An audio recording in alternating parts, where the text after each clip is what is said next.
The elevator chose the worst possible moment to break down. Chloe Martinez pressed the emergency button for the 5th time, her heart racing as she stared at the numbers frozen between floors 12 and 13.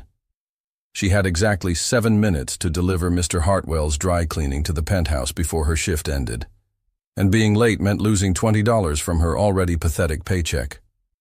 Come on, she muttered, jabbing the button again. That's when she heard it, a low, frustrated groan from somewhere above her head. Are you kidding me right now? The voice was deep, masculine, and dripping with the kind of entitled irritation that screamed, rich boy problems. Chloe looked up at the ceiling. Hello? Is someone up there? Unfortunately, yes. I'm stuck in the elevator above you. There was a pause. How long have you been trapped? About 10 minutes. You? Long enough to miss a very important meeting with investors who flew in from Switzerland specifically to see me. Chloe rolled her eyes. Oh no, the poor investors from Switzerland. However will they survive? Silence. Then, excuse me? Nothing, she said sweetly. I'm sure your very important meeting is much more crucial than me keeping my job. Are you always this sarcastic to strangers? Only to the ones who sound like they've never had a real problem in their lives. She heard what sounded suspiciously like a chuckle from above. What's your name? He asked. Chloe. And before you ask, no, I don't particularly care about your Swiss investor emergency. It's actually a merger that could create 2,000 jobs, but who's counting? His voice held a hint of amusement now. I'm Ryan, by the way. Ryan what? Ryan Smith? Ryan Johnson? Or is it something fancy with Roman numerals? Blackwood, Ryan Blackwood, and no Roman numerals, I'm afraid. That's my grandfather. Chloe nearly dropped the dry cleaning. Ryan Blackwood, as in Blackwood Industries, as in the guy whose face graced the cover of Fortune magazine last month with the headline, America's Most Eligible Bachelor Billionaire. Oh, she said faintly. Oh is right. I take it you've heard of me? I may have seen your face on a magazine or two. She sat down on the elevator floor, suddenly feeling ridiculous. This is awkward. Why? Because you just called me a spoiled rich boy? Well, yes. Don't worry about it. You're not wrong. His laugh was genuine this time, though I prefer charmingly privileged. Despite herself, Chloe smiled. Charmingly? That's debatable. Ouch, you really don't pull punches, do you? Life doesn't pull punches, so why should I? There was a longer pause this time. When Ryan spoke again, his voice was quieter, more thoughtful. What do you do, Chloe, besides getting stuck in elevators and insulting billionaires? I work 3 jobs to pay for nursing school. Today I'm delivering your dry cleaning. Tomorrow, I'll be serving coffee to people who don't look at me twice. Wednesday, I clean offices. She shrugged, even though he couldn't see her. Living the American dream, 1 minimum wage paycheck at a time. Nursing school? That's really admirable. Don't sound so surprised. Poor people have dreams too. I didn't mean... I know what you meant. Chloe leaned her head back against the elevator wall. And I'm sorry for being defensive. It's been a long day. Don't apologize. I deserve the attitude adjustment. Just then, the elevator lurched and began moving again. Finally! Chloe jumped to her feet, straightening her uniform and grabbing the dry cleaning. Wait! Ryan's voice called down. Chloe? Yeah. Would you maybe want to have coffee sometime? And before you say no, I promise it's not because I feel sorry for you or anything patronizing like that. The elevator dinged, and the doors opened to reveal the marble-floored lobby of Blackwood Tower. Chloe stepped out, looking up one last time. Then why? She called back. Because in the last 15 minutes, you've been more real with me than anyone has been in years. The doors closed before she could respond. 20 minutes later, Chloe was walking through Central Park on her way to her evening job, still replaying the conversation in her head. Her phone buzzed with a text from her roommate, Jenny. Jenny, how was work? Any cute delivery guys today? Chloe, Try cute billionaire stuck in elevator. Jenny, what? Details, now. Chloe smiled, typing back, long story, but I think I just turned down a date with Ryan Blackwood. Jenny, you did what? Chloe Maria Martinez, you march right back there and… Chloe laughed, pocketing her phone. She could hear Jenny's voice without even reading the rest of the text. Meanwhile, 30 floors above the city, Ryan Blackwood stood in his corner office, staring out at the bustling streets below. His assistant, Margaret, poked her head through the door. Mr. Blackwood, the Swiss investors are ready to reschedule for tomorrow morning. Good, he said absently, his mind still in that elevator with a sarcastic girl in a wrinkled uniform who'd seen right through his polished exterior. Sir, is everything all right? You seem… different. Ryan turned around, a slow smile spreading across his face. Margaret, what do you know about nursing schools in the city? Nursing schools, sir? Never mind. He walked to his desk, energy renewed. Cancel my dinner with the Morrison account tonight. I have some research to do. And for the first time in months, Ryan Blackwood was genuinely excited about something that had nothing to do with stock prices or board meetings. Somewhere across the city, Chloe Martinez was serving lattes to Wall Street types who treated her like she was invisible, completely unaware that one of those Wall Street types was currently Googling best coffee shops near nursing schools and planning the most unconventional second meeting of his privileged life. The elevator had been broken for exactly 23 minutes. It was enough to change everything. 3 days later, Chloe was having the worst morning of her semester. First, her alarm didn't go off, making her 20 minutes late for her anatomy and physiology exam. Then, her subway card decided to malfunction, forcing her to sprint 12 blocks to campus. And now, standing in line at Brew and Bean, the only coffee shop within a reasonable distance of her nursing school, she realized she'd left her wallet in her other bag. I'm so sorry, she said to the barista, a 20-something guy with perfectly styled hair and a name tag that read Brad. Can I just get a small black coffee?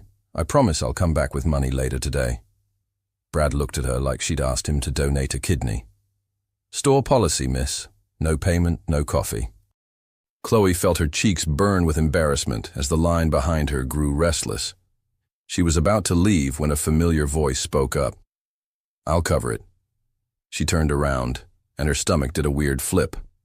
Ryan Blackwood stood behind her, looking devastatingly handsome in dark jeans and a navy sweater that probably cost more than her rent. His hair was slightly messy, like he'd been running his hands through it, and he was holding a motorcycle helmet. You, she said stupidly. Me, he confirmed with a grin. Small world, huh?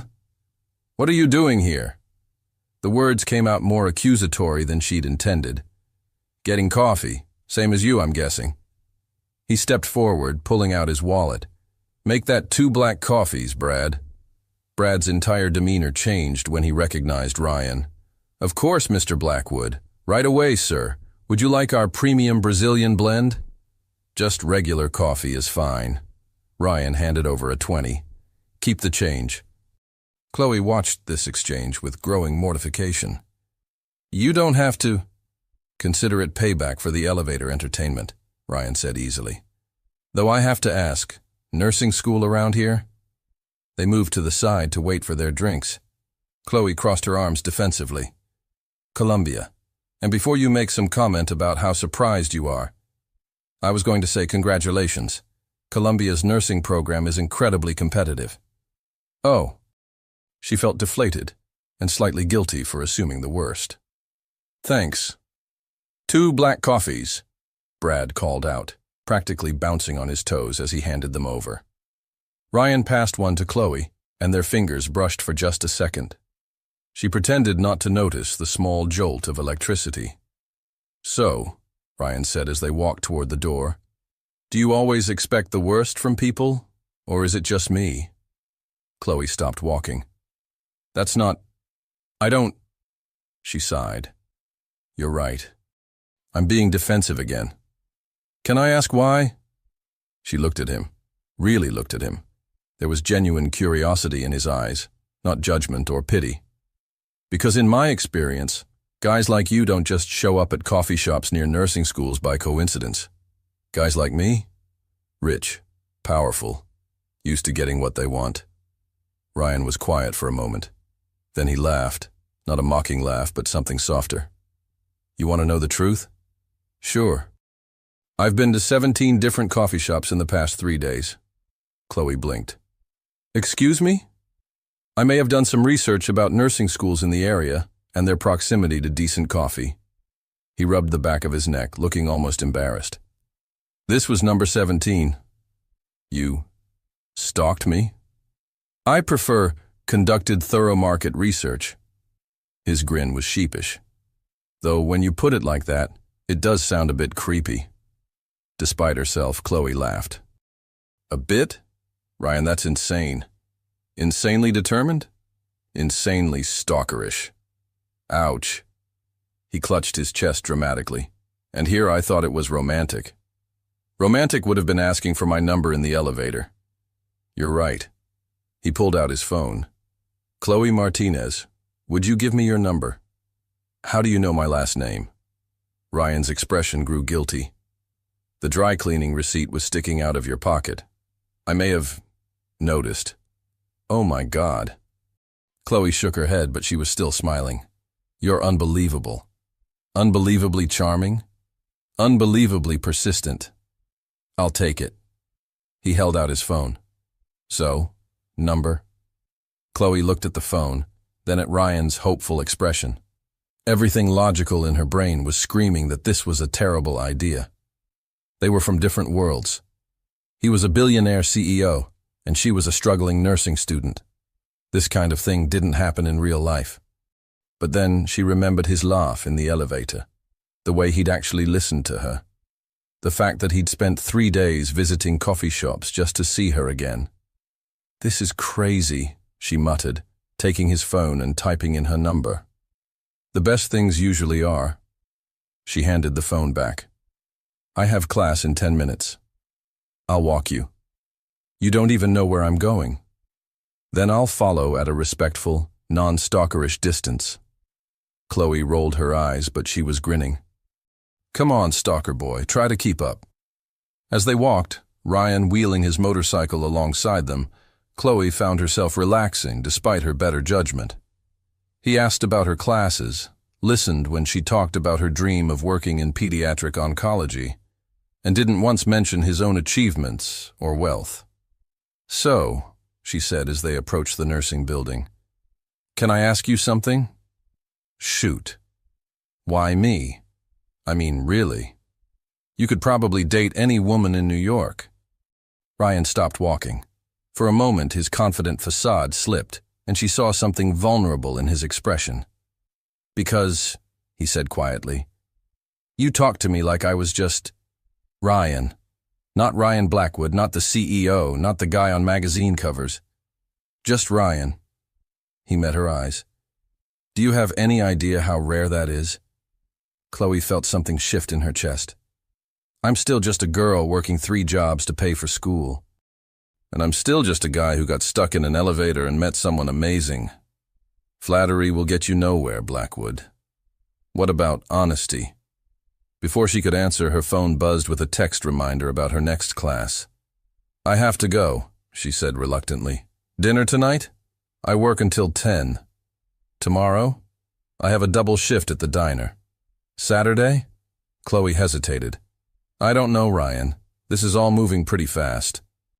How about this? He said, mounting his motorcycle and putting on his helmet. I'll text you. No pressure. If you want to see me again, great. If not, I'll respect that. He started the engine, then lifted his visor. But Chloe? Yeah? I really hope you want to see me again. He drove off, leaving Chloe standing on the sidewalk with a rapidly cooling cup of coffee and a phone that was already buzzing with his first text. Ryan, thank you for the coffee and the company. You made my morning infinitely better. Ryan, also, I promise no more coffee shop stalking. Cross my heart. Ryan, though I make no promises about accidentally running into you at other locations. Ryan, kidding, mostly. Chloe laughed, shaking her head as she typed back, "You're ridiculous." Ryan, "But charmingly so." Chloe, "The jury's still out on that one." Ryan, "I'll take it as a maybe. Have a great day, Chloe Martinez." As she walked into the nursing building, Chloe couldn't stop smiling. Maybe Jenny was right. Maybe sometimes the universe sent you exactly what you needed, even if it came in the form of a motorcycle-riding billionaire with a stalking problem and the most genuine smile she'd ever seen. Her phone buzzed one more time. Ryan, "P.S. I lied about the 17 coffee shops. It was actually 23. Chloe, "You're impossible."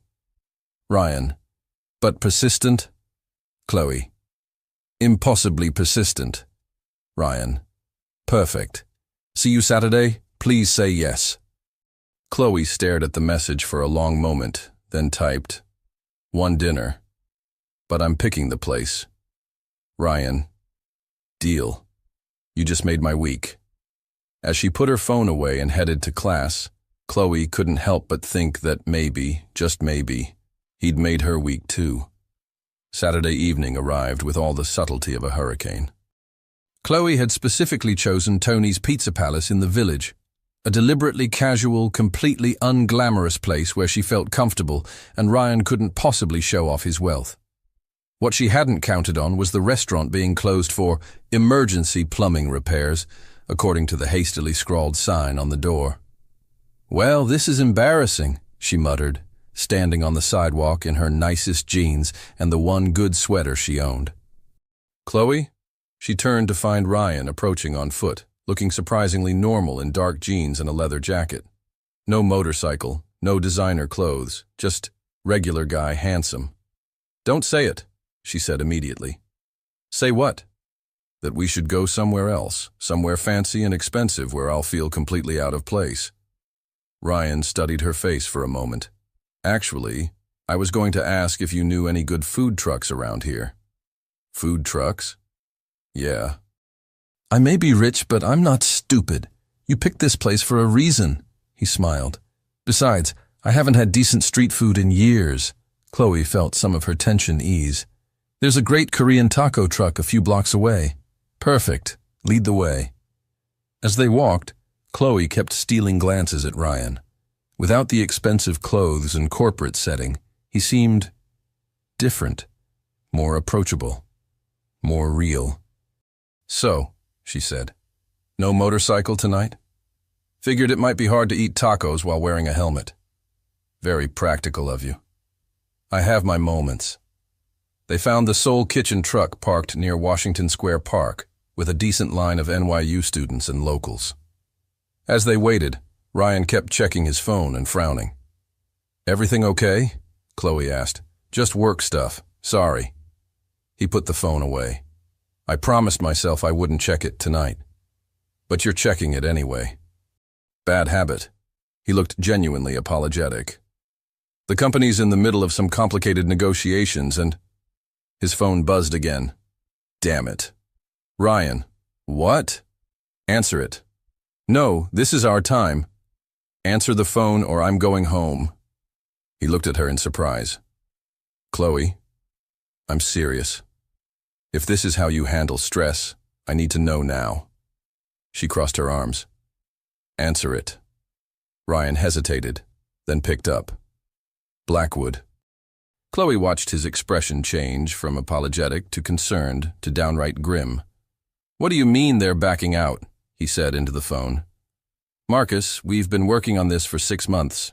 No, I understand, but—" "Yes, I know what this means for the Richmond project." He paced a few steps away, his voice getting more strained.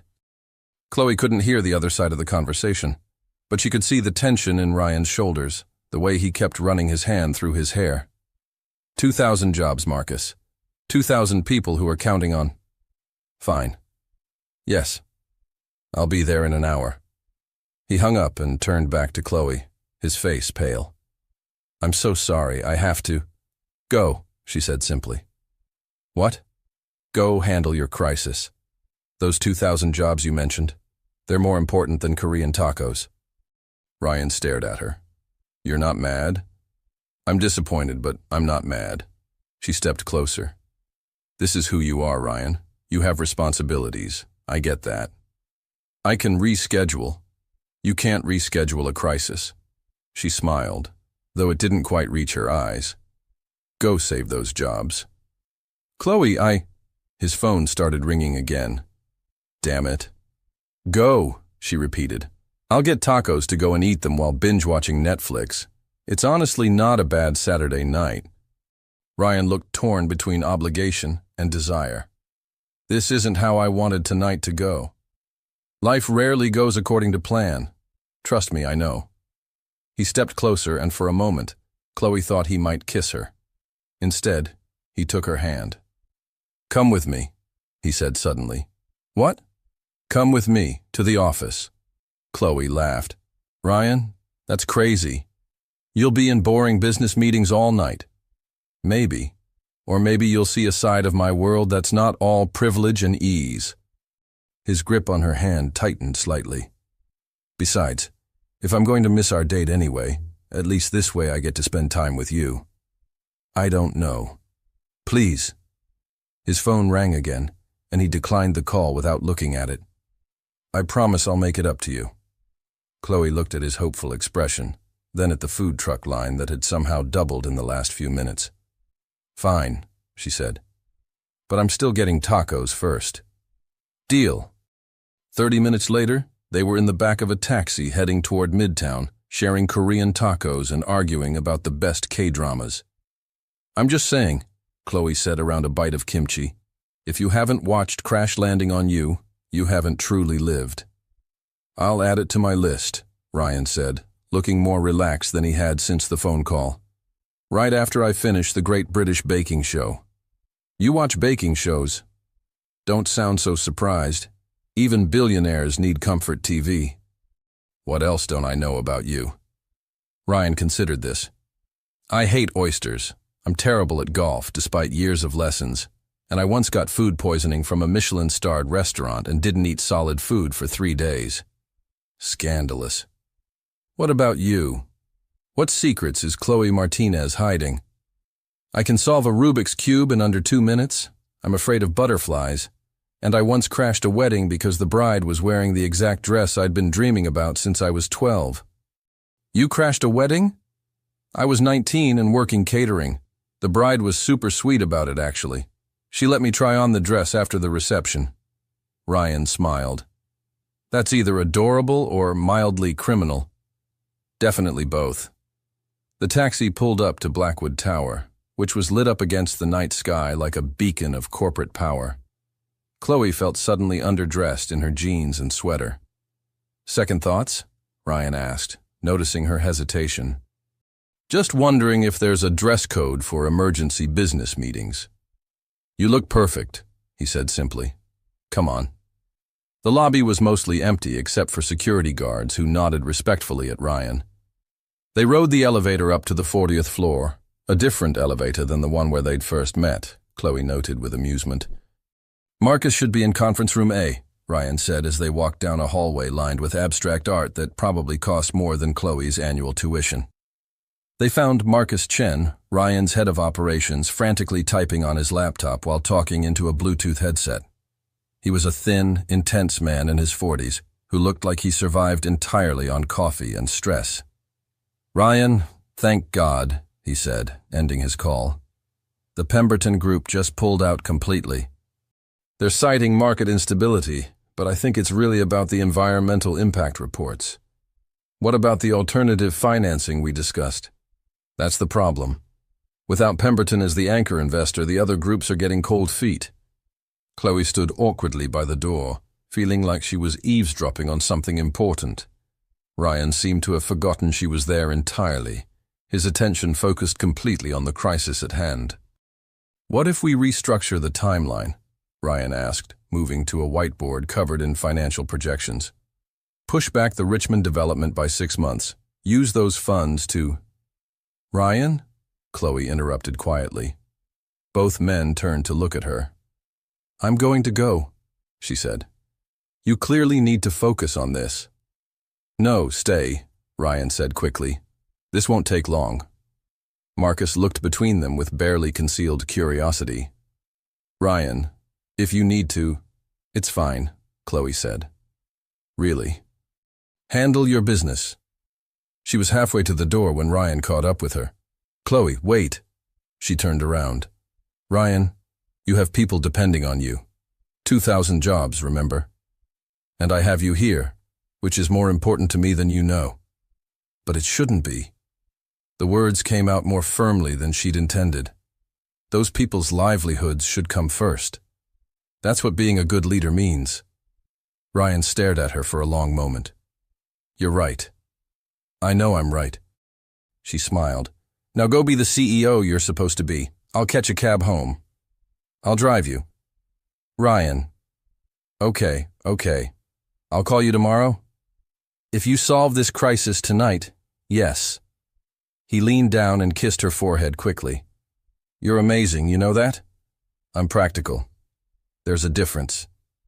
As Chloe waited for the elevator, she could hear Ryan and Marcus diving back into their conversation, their voices urgent and focused.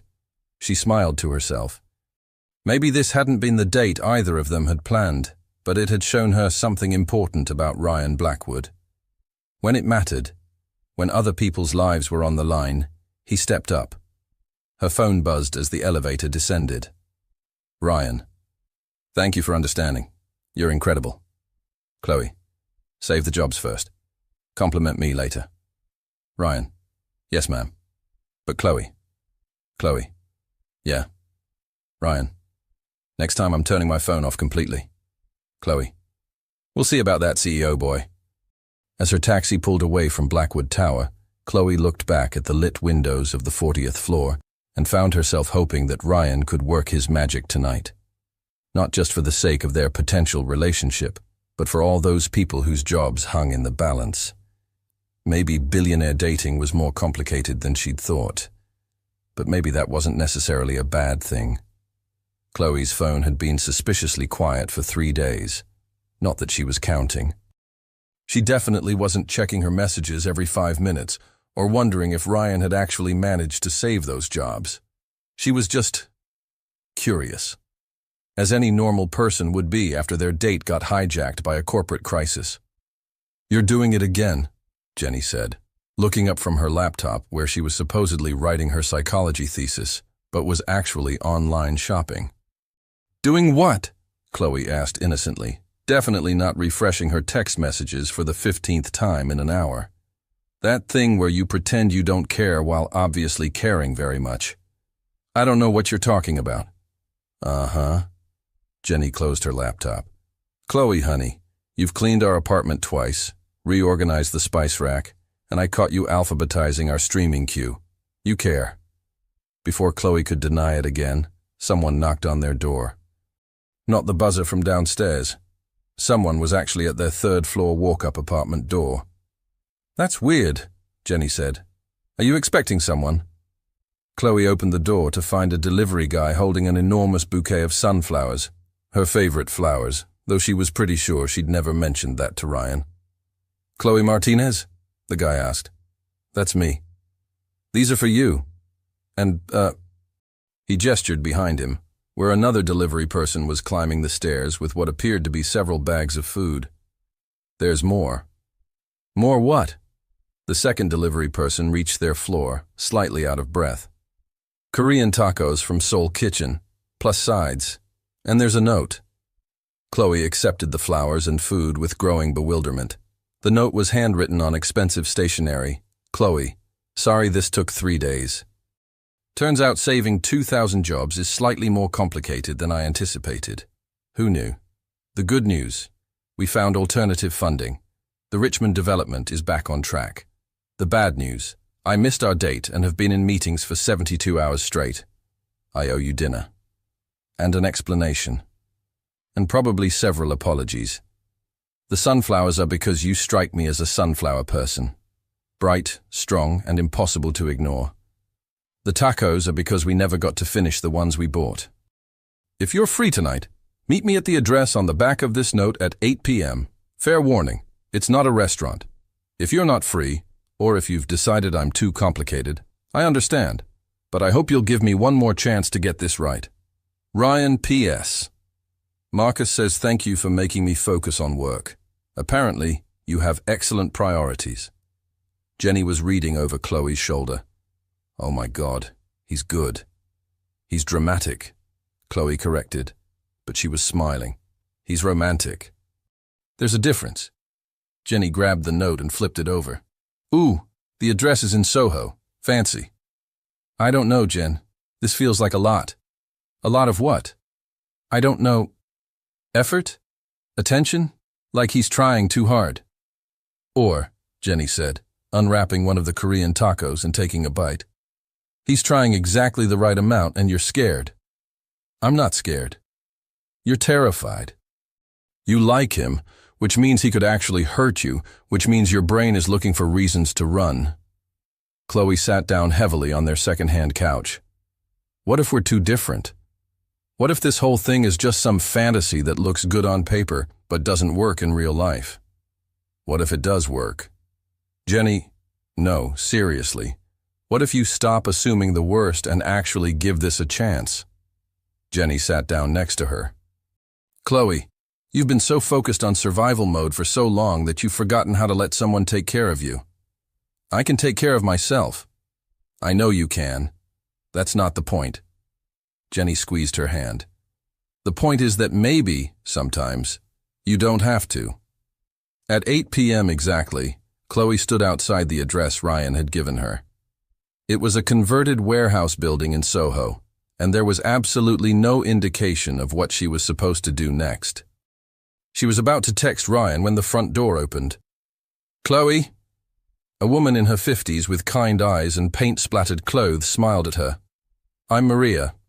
Ryan's been waiting for you. Waiting where? Come on, I'll show you. Maria led her through what appeared to be an artist's studio, canvases everywhere, the smell of oil paint and turpentine, classical music playing softly in the background. This is beautiful, Chloe said, pausing to admire a half-finished landscape. Thank you. I've had this space for about 10 years now. Maria smiled. Ryan rents the rooftop for special occasions. Says it has the best view in the city. They climbed a narrow staircase to the roof, and Chloe gasped. The entire rooftop had been transformed. String lights were draped between industrial air conditioning units, creating a warm, intimate glow. A small table was set up near the edge of the roof with a perfect view of the Manhattan skyline. And standing next to the table, looking nervous and hopeful, was Ryan.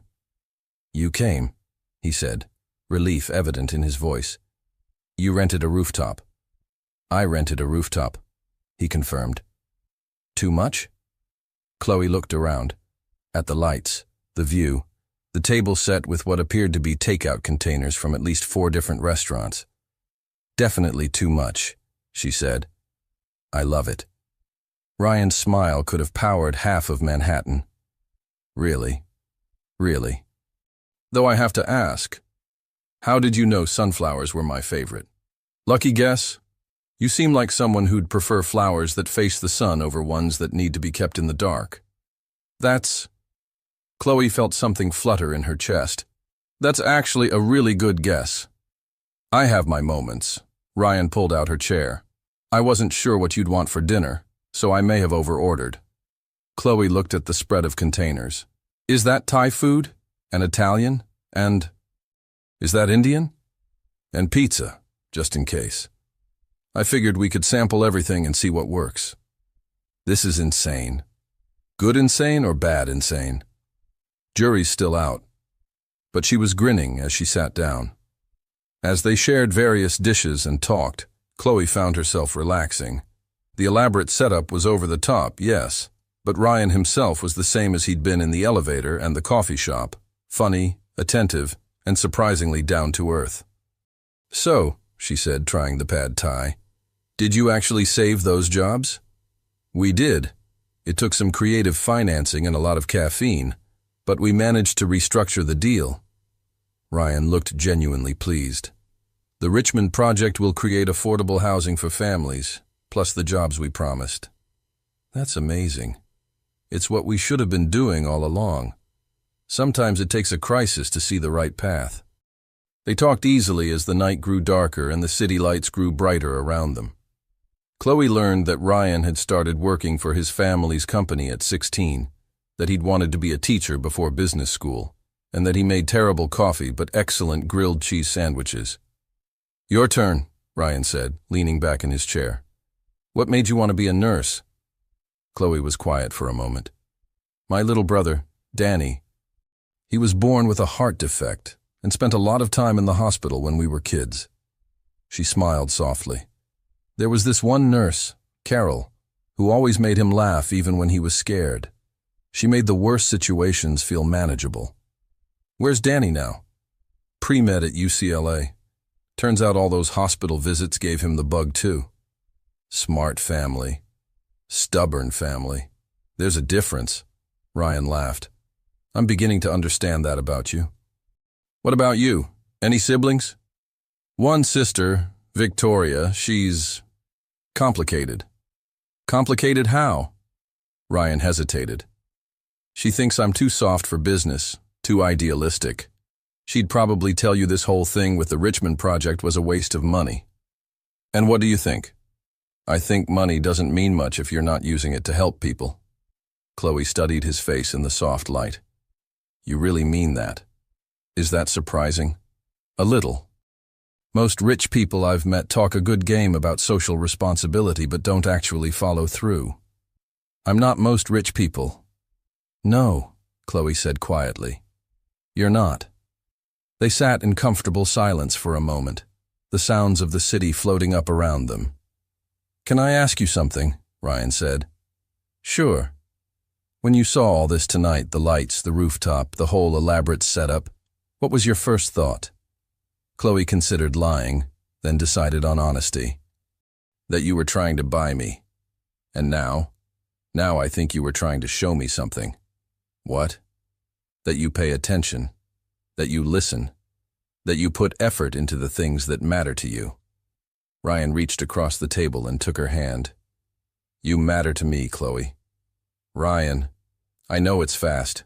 I know we barely know each other, but I haven't felt this way about anyone in maybe ever." Chloe looked down at their joined hands. "I'm scared." "Of what?" "Of this. Of you. Of the way you make me feel like maybe I deserve nice things." "You deserve everything nice, Chloe Martinez." She met his eyes. "What if we're too different? What if this doesn't work in the real world?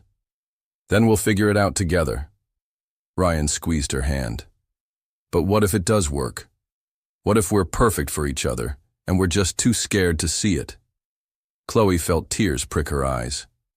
"You're going to break my heart, aren't you?" "Not if I can help it." "Promise?" "I promise to try my best not to." It wasn't a perfect promise, but it was an honest one, and somehow that made it better. "Okay," Chloe said softly. "Okay?" "Okay, let's see what happens." Ryan's smile was radiant. "Really? Really? But Ryan, yeah? Next time, maybe just a normal restaurant. All this," she gestured around them. "It's beautiful, but I'd be just as happy with pizza and Netflix." "Pizza and Netflix sounds perfect." "Good, because that's who I am." "Pizza and Netflix, not rooftops and string lights." "What if I told you I prefer pizza and Netflix too?" "I'd say you're lying to impress me." "What if I told you I haven't had a normal night in, watching movies on a couch, ordering bad takeout, in probably 5 years?" Chloe looked at him carefully. "I'd say that sounds lonely." "It was," Ryan said quietly, "until I met you." This time, when he leaned across the table to kiss her, Chloe didn't pull away. And if the kiss tasted like pad thai and possibility, well, she figured there were worse combinations. 2 weeks later, Chloe was beginning to understand why fairy tales ended at happily ever after, because the real world was complicated. "You're telling me he sent a car to pick you up for your study group?" Jenny asked, painting her nails a shade of blue that matched her current mood, somewhere between amused and concerned. "It wasn't a limo or anything," Chloe said defensively from her position on the floor, surrounded by anatomy textbooks and flashcards. Just a regular car. With a driver. Because his meeting ran late and he didn't want me taking the subway alone at night. Chloe. What? Do you hear yourself right now? Chloe looked up from her notes on the cardiovascular system. What do you mean? You're defending sending a private driver like it's a normal thing people do. It's not that big a deal. It's a huge deal. 3 weeks ago, you were eating ramen for every meal because you couldn't afford groceries. Now your boyfriend is sending cars to drive you around Manhattan. He's not my boyfriend, Chloe said automatically, then paused. Is he my boyfriend? We haven't actually defined anything. Oh, honey, Jenny said, capping her nail polish. You're in deeper than you think. Before Chloe could argue, her phone buzzed. Ryan, how's studying going? Need any caffeine reinforcements? Chloe.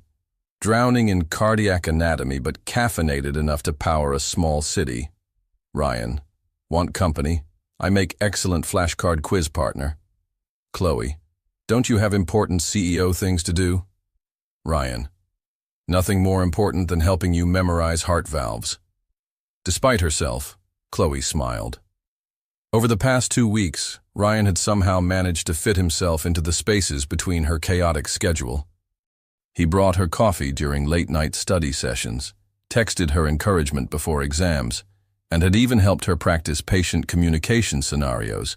He was surprisingly good at playing a grumpy post-surgical patient. Chloe. Fine, but I'm warning you, I get cranky when I study. Ryan. I'll take my chances.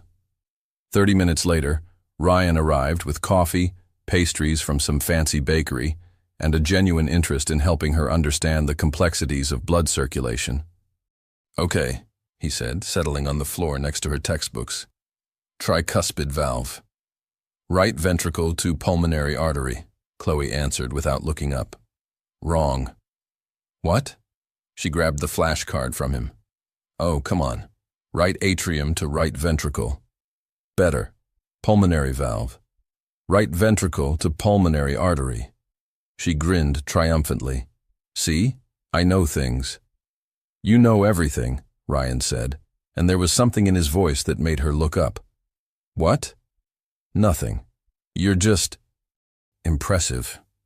Because I can memorize heart parts?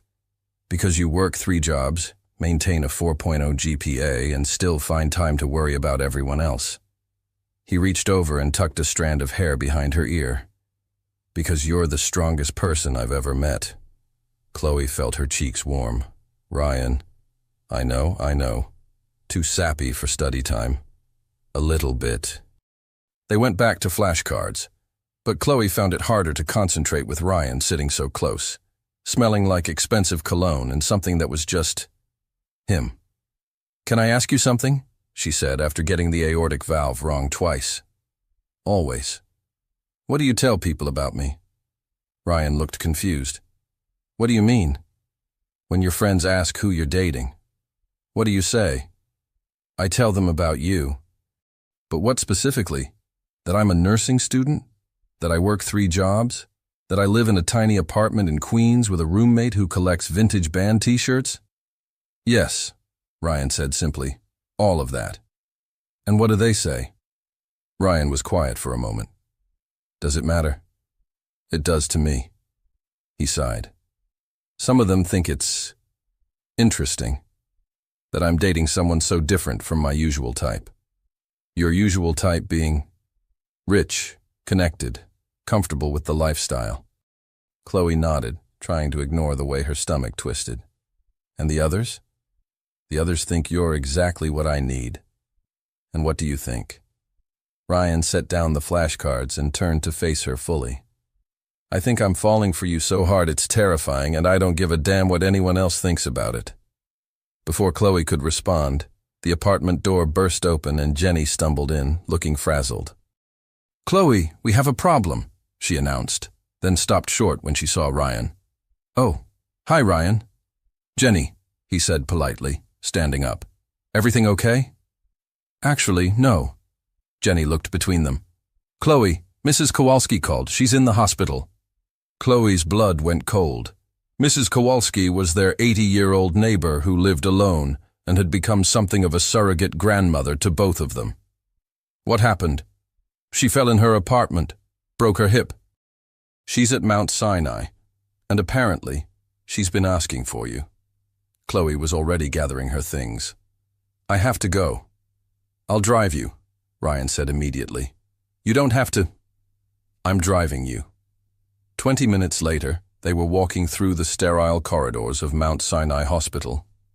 Chloe moved with purpose, clearly comfortable in the medical environment, while Ryan looked slightly overwhelmed by the controlled chaos around them. Room 314, Chloe said, checking the information Jenny had given her. They found Mrs. Kowalski looking small and fragile in the hospital bed, but her eyes lit up when she saw Chloe.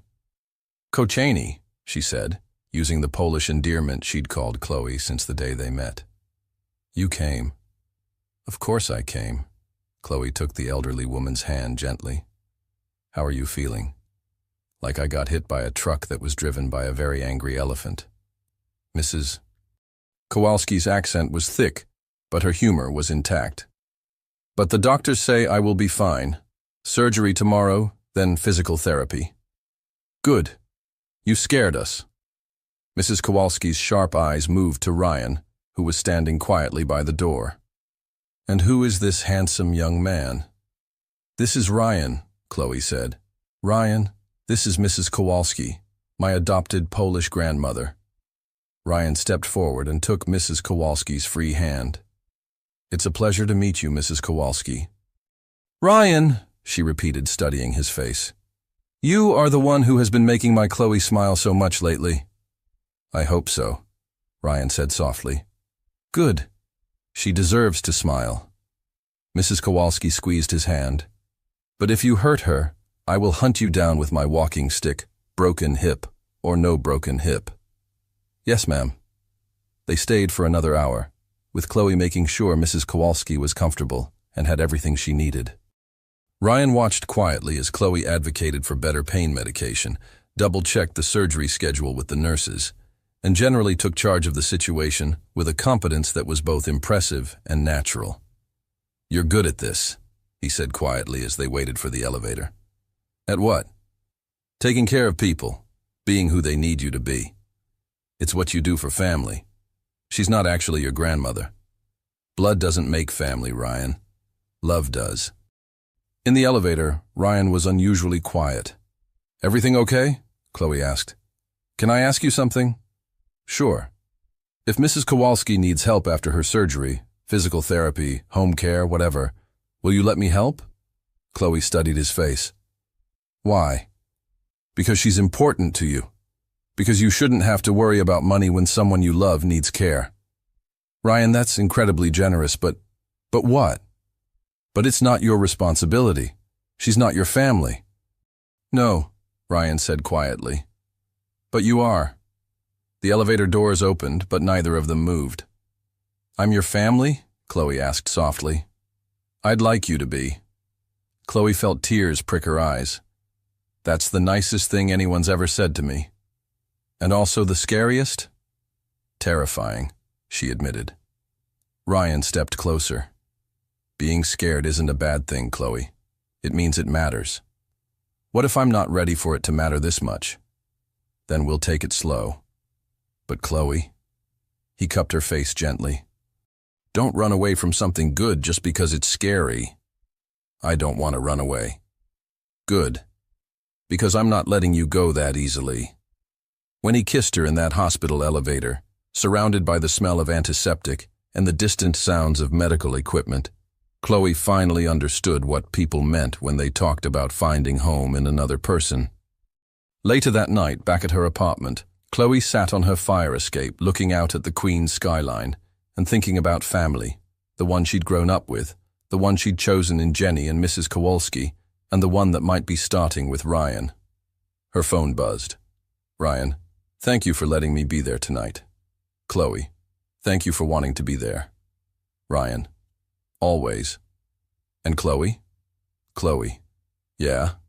Ryan, I meant what I said. About Mrs. Kowalski, about family, about all of it. Chloe, I know. That's what scares me. Ryan. Good scared or bad scared? Chloe. The kind of scared that might be worth it. Ryan. I love you. Chloe stared at the text for a long moment, her heart racing. 3 little words that changed everything. Chloe. I love you too. Ryan. Really? Chloe. Really? Terrifyingly, completely. Probably going to mess up my carefully planned life, really. Ryan. The best kind of really. Chloe. We'll see about that, Blackwood. Ryan. Yes, we will, Martinez. As Chloe looked out at the city lights, she realized that maybe Jenny was right. Maybe she was in deeper than she'd thought. But for the first time in her life, being in deep didn't feel like drowning. It felt like flying. 6 months later, Chloe was running late for the most important day of her life. Where are my earrings? She called out, searching frantically through her jewelry box while Jenny tried to fix her hair. Which earrings? Jenny asked, wielding a curling iron like a weapon of mass beautification. The pearl ones, the ones Ryan gave me for your 3-month anniversary. I know. Jenny rolled her eyes. They're on the bathroom counter where you left them this morning after your practice speech in the mirror. I wasn't practicing a speech. Honey, you've been practicing that speech for 2 weeks. I could recite it in my sleep. Chloe found the earrings and put them on with shaking hands. Today was her nursing school graduation, and somehow it felt like the culmination of everything, not just 4 years of school, but everything that had led her to this moment. You look beautiful, Jenny said softly, stepping back to admire her work. Chloe looked at herself in the full-length mirror Ryan had bought for their apartment. Their apartment. Even after 3 months of living together, the phrase still made her smile. She was wearing a simple navy dress that made her feel professional and confident. Her hair was cooperating for once, and the pearl earrings caught the light perfectly. I look like a real nurse, she said wonderingly. You are a real nurse, as of about 3 hours from now. A knock on the door interrupted them. That's probably Ryan, Chloe said, grabbing her purse and the cap and gown that had been hanging on her closet door for a week. But when she opened the door, it wasn't just Ryan. It was Ryan, Mrs. Kowalski, walking with a cane but moving well after her hip surgery. Danny, who had flown in from UCLA as a surprise, and Ryan's sister Victoria, whom Chloe had met exactly once and who had seemed decidedly unimpressed. Surprise! Danny shouted, pulling Chloe into a bear hug. Did you really think I'd miss my sister becoming a nurse? Danny, how did you... She looked over his shoulder at Ryan, who was grinning. You flew him out here. I may have mentioned to your brother that graduations are important family events, Ryan said, stepping forward to kiss her cheek. You look incredible. You clean up pretty well yourself, she said, taking in his dark suit and the way it made his eyes look even bluer. Kochani, Mrs. Kowalski said, reaching for Chloe's hands, I am so proud of you. Your parents would be so proud. Chloe felt tears threaten and blinked them back. Her parents had died in a car accident when she was 19, leaving her to help raise Danny while putting herself through school. Mrs. Kowalski was right. They would have been proud. Thank you for being here, she said, squeezing the older woman's hands. Wild horses could not keep me away. Victoria stepped forward, looking slightly uncomfortable but determined. Chloe, I wanted to apologize for our first meeting. I wasn't very welcoming. It's okay. No, it's not. Victoria glanced at Ryan, then back at Chloe. I was protective of my brother, and I made assumptions about you that were unfair. Ryan has never been happier, and anyone can see that you're good for him. Thank you, Chloe said, genuinely touched. That means a lot. Plus, Victoria added with a small smile, anyone who can get my brother to watch reality TV and actually enjoy it has clearly worked some kind of magic. The Great British Baking Show is not reality TV, Ryan protested. It's art. It's people making cakes, Ryan. Beautiful, delicious art. Chloe laughed, feeling some of her nervousness fade. This, being surrounded by people who loved her, being with Ryan who fit so naturally into her life, this felt right. We should go, Jenny said, checking her phone. Traffic to Columbia is going to be murder. The graduation ceremony was held in the university's main auditorium, with families packed into the seats and soon-to-be nurses filing onto the stage in their caps and gowns. Chloe found her place in the alphabetical lineup and tried to spot her group in the audience. They weren't hard to find. Ryan was in the third row, looking proud enough to burst. Danny was taking pictures with what appeared to be a professional-grade camera. Mrs. Kowalski was dabbing at her eyes with a tissue. Victoria was actually smiling, and Jenny was holding a sign that read, Chloe Martinez, RN, in glittery letters. "Is that your family?" asked Sarah Chen, the girl sitting next to Chloe in the M section. "Yeah," Chloe said, surprised by how natural the word felt. "That's my family." The ceremony itself was a blur of speeches and names being called. But when Dean Morrison announced, Chloe Maria Martinez, Bachelor of Science in Nursing, summa cum laude, and she walked across that stage to receive her diploma, Chloe felt like she was floating. She found Ryan's eyes in the audience, and he was crying. Actually crying, with tears streaming down his face and the biggest smile she'd ever seen. After the ceremony, they all went to dinner at a restaurant Ryan had chosen. Not too fancy, but nice enough for a celebration. The conversation flowed easily, with Danny telling embarrassing stories about Chloe's childhood, Mrs. Kowalski sharing her own immigration story, and Victoria asking thoughtful questions about Chloe's career plans. "So what's next?" Victoria asked as they shared dessert. "Have you decided where you want to work?" "Actually," Chloe said, glancing at Ryan, "I got accepted to the pediatric oncology program at Mount Sinai. It's a 1-year specialization program." "That's incredible," Danny said. "Kids with cancer, that's what you've always wanted to do." "It is," Chloe smiled. "And after that, I'm thinking about getting my master's degree, maybe becoming a nurse practitioner." "That's a lot of school," Mrs. Kowalski observed. "Worth it, though," Ryan said quietly. "She's going to change a lot of lives."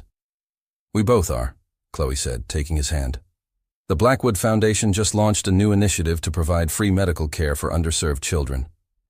I'm going to be consulting on the program design." Victoria looked genuinely impressed. "Using your nursing background to inform policy, that's smart." "It was Ryan's idea. He said my perspective was exactly what the foundation needed." "My perspective was that you're brilliant and we'd be idiots not to listen to you," Ryan said. Later, after Danny had headed back to his hotel, Mrs. Kowalski had been safely delivered home, and Victoria had said her goodbyes with genuine warmth. Ryan and Chloe found themselves alone on the rooftop of their building. "So," Ryan said, settling next to her on the blanket they'd spread out, "how does it feel to be Chloe Martinez, RN?" "Surreal, amazing, terrifying." She leaned against his shoulder. "Perfect. I'm so proud of you, even though I cried during my speech, especially because you cried during your speech. You talked about using your nursing career to help kids like Danny, to honor your parents' memory, and to prove that where you come from doesn't determine where you're going." Ryan kissed the top of her head. There wasn't a dry eye in the audience. "Your sister cried." "Victoria never cries. You've officially won her over." They sat in comfortable silence, looking out at the city lights. It was the same view they'd had from that first rooftop dinner, but everything felt different now. Deeper. More real. "Ryan," Chloe said. Remember that first day, in the elevator? When you asked me to dinner and I said I'd rather dine with an angry porcupine? I remember you being particularly creative with your rejections, yes. Do you ever wonder what would have happened if I'd said yes right away?" Ryan considered this. "We probably would have gone to some fancy restaurant where you would have been uncomfortable and I would have tried too hard to impress you. You would have seen me as just another rich guy, and I would have missed out on seeing who you really are. So you're saying the elevator breakdown was a good thing?" "The elevator breakdown was the best thing that ever happened to me." Chloe turned to look at him. "Even better than successfully saving 2,000 jobs?" "Especially better than that." Though I have to say, having someone believe I could save those jobs, having you believe in me, that made all the difference. I always believed in you. Even when I was a spoiled rich boy with no personality, even then, I saw past the expensive clothes and the attitude.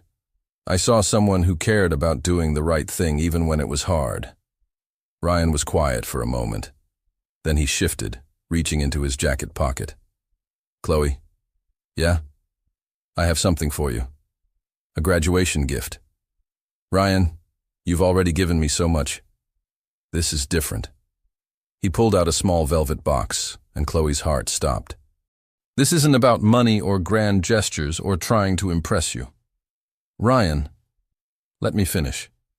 He opened the box to reveal a simple, elegant ring with a single diamond that caught the city lights perfectly. This is about loving you exactly as you are, about wanting to build a life with you, about choosing each other every day, elevator breakdowns and all. Chloe stared at the ring, then at Ryan's hopeful, nervous face. Chloe Martinez, he said softly, will you marry me? For a moment, she couldn't speak. Then she started laughing, not because it was funny, but because it was perfect.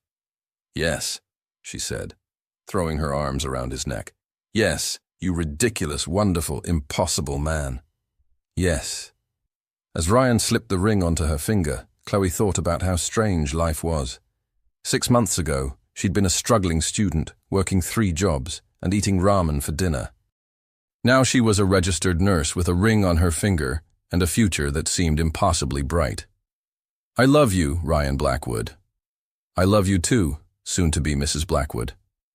Actually, Chloe said with a grin, I was thinking Chloe Martinez Blackwood.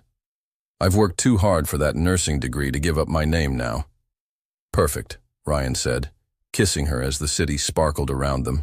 Absolutely perfect. 18 months later, Chloe Martinez Blackwood was working her dream job in pediatric oncology. Ryan had expanded the foundation's medical programs to 3 more cities, and they were planning a wedding that would take place in a small church in Queens with a reception in Mrs. Kowalski's community center. Some fairy tales, it turned out, were just getting started at happily ever after, and some elevator breakdowns changed everything. The end.